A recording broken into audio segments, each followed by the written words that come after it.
భారత్ ఎన్నడూ ఇతర దేశాలపై దాడులు చేయలేదు అనే వాదన చారిత్రక కోణంలో ఎంతవరకు నిజమో విశ్లేషించుకుందాం.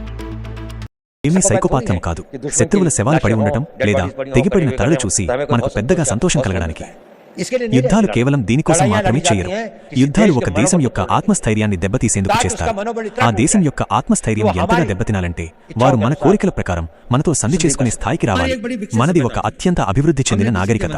మనం ఎవరి ఆలయాలను కూల్చలేదు, మనం ఎక్కడికి వెళ్లి దోచుకోలేదు, మనం బయటి వ్యక్తులపై ఎప్పుడూ దాడులు చేయలేదు.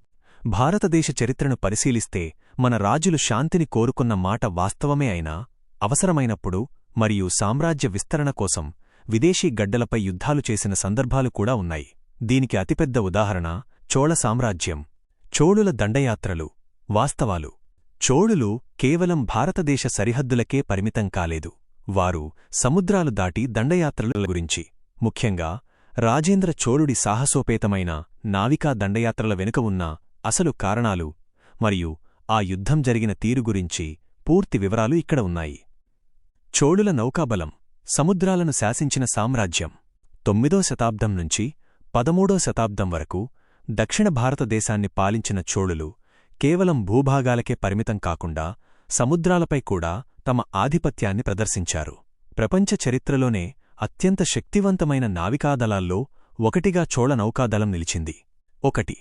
రాజరాజ చోళుడి శ్రీలంక దండయాత్ర. సాసా 993. చోళుల విదేశీ దండయాత్రలకు పునాది వేసింది మొదటి రాజరాజ చోళుడు.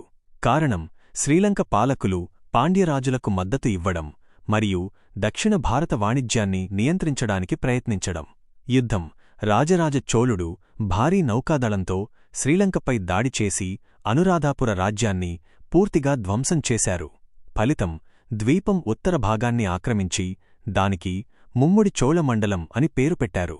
ఇది చోళుల సామ్రాజ్య విస్తరణలో మొదటి పెద్ద విదేశీ విజయం. 2. రాజేంద్ర చోళుడి ఆగ్నేయ ఆసియా దండయాత్ర. సాసా 1025. భారతీయ రాజులు విదేశాలపై దాడి చేయలేదన్న అపోహను తొలగించే అతిపెద్ద చారిత్రక ఆధారమిది. రాజేంద్ర చోళుడు తన తండ్రికంటే ఒక అడుగు ముందుకు వేసి వేలమైళ్ల దూరంలో ఉన్న శ్రీవిజయ సామ్రాజ్యం, ప్రస్తుత ఇండోనేషియా, మలేషియాపై దండెత్తారు. యుద్ధానికి గల కారణాలు: అప్పట్లో చైనా మరియు భారతదేశం మధ్య జరిగే వాణిజ్యం మలక్కా జలసంధి, స్ట్రెయిట్ ఆఫ్ మలక్కా గుండా జరిగేది. ఈ ప్రాంతాన్ని పాలిస్తున్న శ్రీవిజయరాజులు భారతీయ నౌకలపై భారీ సుంకాలు విధించడం లేదా వాటిని అడ్డుకోవడం చేసేవారు.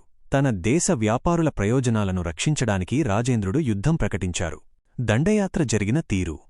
నౌకాదళం.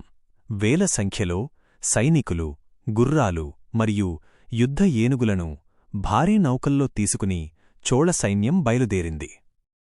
మెరుపుదాడి. రాజేంద్ర చోళుడు నేరుగా శ్రీవిజయ రాజధానిపై దాడి చేయకుండా వివిధ రేవు పట్టణాల ద్వారా మెరుపుదాడులు చేస్తూ ముందుకు వెళ్లారు.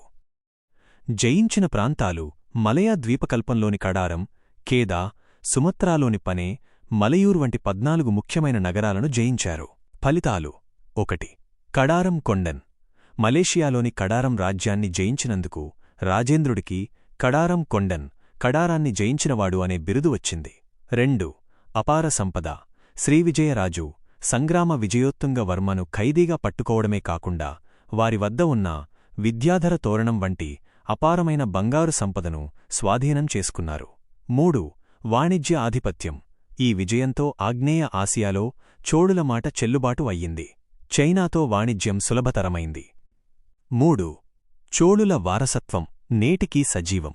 చోళుల దండయాత్రల ప్రభావం నేటికీ ఆగ్నేయ ఆసియా దేశాల్లో కనిపిస్తుంది. సాంస్కృతిక ప్రభావం. ఇండోనేషియా, థాయిలాండ్ మరియు కంబోడియాలో కనిపించే అనేక హిందూ దేవాలయాలు అక్కడి సంస్కృతిపై చోళుల ప్రభావానికి నిదర్శనం. నౌకాదళ స్ఫూర్తి. భారత నావికాదళం నేటికీ రాజేంద్ర చోళుడి నావికా వ్యూహాలను ఒక గొప్ప స్ఫూర్తిగా భావిస్తుంది. చోళుల దండయాత్రలు స్పష్టంగా నమోదై ఉన్నాయి.